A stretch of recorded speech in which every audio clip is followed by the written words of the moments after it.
بسم اللہ الرحمن الرحیم۔ شوہر کو گھائل کرنے کے لیے بیوی کے پاس یہ 4 ہتھیار لازمی ہونے چاہئیں۔ شوہر کے دل میں محبت کے جذبات پیدا کرنے میں بعض چیزیں نہایت اہمیت کی حامل ہوتی ہیں۔ یوں سمجھیں کہ شوہر کو محبت سے گھائل کرنے کے لیے عورت کے پاس خاص ہتھیار ہے جو اللہ تعالیٰ نے عورت کو عطا کیے ہیں۔ اب یہ ہر عورت کی اپنی اپنی صلاحیت ہے کہ وہ ان ہتھیاروں کو استعمال کرنے کا فن جانتی ہے یا نہیں۔ نمبر 1، خوشبو کا استعمال۔ اس طرح عورت کو چاہیے کہ شوہر کے لیے خوشبو کا استعمال کرے۔ خوشبو کا استعمال آپ کے پاس ایک چابی ہے۔ قدرتی بات ہے کہ مرد ہو یا عورت، خوشبو ہر ایک کو اچھی لگتی ہے۔ ہمارے رسول اللہ صلی اللہ علیہ وآلہ وسلم نے خوشبو کو پسند فرمایا ہے۔ پوری دنیا کے انسان فطری طور پر خوشبو کو پسند کرتے ہیں، لہذا آپ ہمیشہ اچھی خوشبو کا استعمال کریں کہ خاوند جس کو سونگھنا پسند کرتا ہو۔ خوشبو سونگھنے سے انسان کے دل میں محبت کے جذبات مجزن ہوتے ہیں۔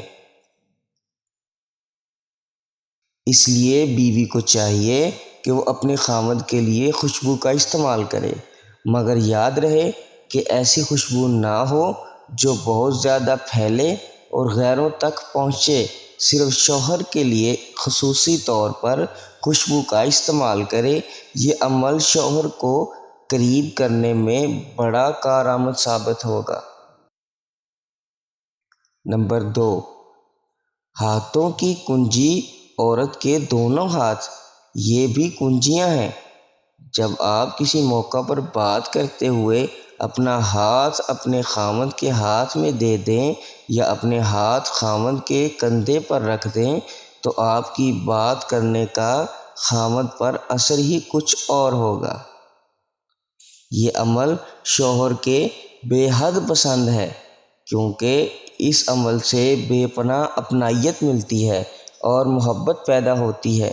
تو ہاتھ بھی اللہ رب العزت کی نعمت ہے جو شوہر کے دل محبت کے جذبات پیدا کرنے میں بعض چیزیں نہایت اہمیت کی حامل ہیں۔ نمبر 3، آنکھوں کا ہتھیار۔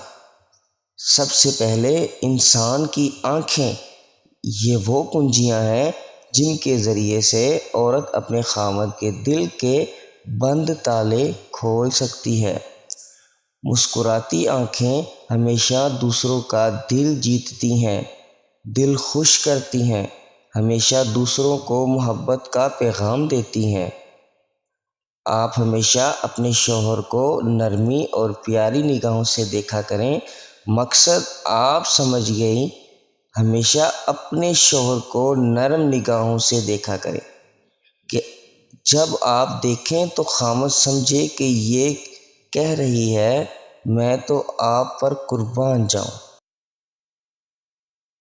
جب آپ ایسی پیاری بھری محبت بھری نگاہوں سے شوہر کو دیکھیں گی کہ آپ کی نگاہیں بول کر رہی ہیں کہ حضور میں آپ پر قربان، تو یاد رکھیں اس عمل سے شوہر کے دل میں بیوی کے لیے بے پناہ محبت پیدا ہوگی۔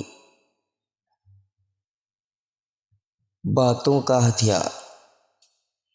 اس طرح موقع محل کے مناسب پیار کی بات کہہ دینا یہ شوہر کے دل کے خوابیدہ تاروں کو چھیڑ دیتا ہے اور خاوند کے دل کے تالوں کو کھول دیتا ہے۔ ہم نے یہ دیکھا ہے کہ فرنگی عورتیں اپنے خاوندوں کے ساتھ محبت اور لطف کے جذبات کہنے میں حد سے زیادہ کھلی ہوتی ہیں، جبکہ ہماری مسلمان عورتیں شوہر سے محبت بھری گفتگو میں حد سے زیادہ کنجوس ہوتی ہیں۔ یاد رکھنا، جو بیوی اپنی باتوں سے شوہر کو راحت و تسکین نہیں پہنچائے گی، اس کی زندگی کبھی خوشیوں سے بھری نہیں ہوگی۔ سارے جہاں کے لیے گونگی ہو جائیں، لیکن اپنے میاں کو تو اپنے احساسات اور جذبات پہنچائے۔ مثال کے طور پر اگر کبھی خاوند ذرا پریشان نظر آئے تو کہہ دیا کریں، کیوں چپکے چپکے میرے سرکار ہمیں نظر آتے ہیں؟ تو اس سے چپکے چپکے کی کیفیت میں اگر آپ مسکراتی ہوئی نگاہوں سے شوہر کو دیکھیں تو آپ کا یہ ایک فکرہ خاوند کی کیفیت کو بدل کر رکھ دے گا۔ اسی طرح کبھی یہ بھی کہیں کہ میں جب تک آپ کو دیکھ نہ لوں مجھے سکون نہیں آتا۔ یہ ایک ایسا چھوٹا سا فکرہ ہے کہ جب تک میں آپ کو نہ دیکھ لوں مجھے سکون نہیں آتا، تو یہ خاوند کے دل میں آپ کی محبت کے جذبات پیدا کرے گا۔ یا خاوند سفر سے واپس آیا ہے تو آپ اپنی محبت کے لمحات میں کہہ سکتی ہیں کہ دن تو کام کاج میں گزر ہی جاتا ہے، مگر رات تو گزرتی ہی نہیں تھی۔ کسی کے روتے ہوئے کٹتی ہے تو کسی کی سوتے ہوئے کٹتی ہے، لیکن میرے سردار آپ کے بغیر میری تو نہ روتے ہوئے کٹی تھی اور نہ ہی سوتے ہوئے کٹی تھی۔ آپ بہت یاد آتے تھے۔ اب آپ نے شوہر سے اس قسم کے الفاظ کہہ دیے تو ان الفاظ سے آپ کے خاوند کا دل ہر طرف سے کٹ کر آپ کے ساتھ پیوست ہو جائے گا۔ کبھی خاوند نے آپ کو کبھی کسی سے پکارا ہے تو آپ نے کہا، جی میرے سردار میں حاضر ہوں۔ تو اس قسم کے الفاظ کا استعمال کرنا جس سے دوسرے کو محبت کا پیغام ملے، یہ بیوی کے لیے انتہائی ضروری ہوتا ہے۔ رب تعالیٰ عمل کرنے کی توفیق عطا فرمائے۔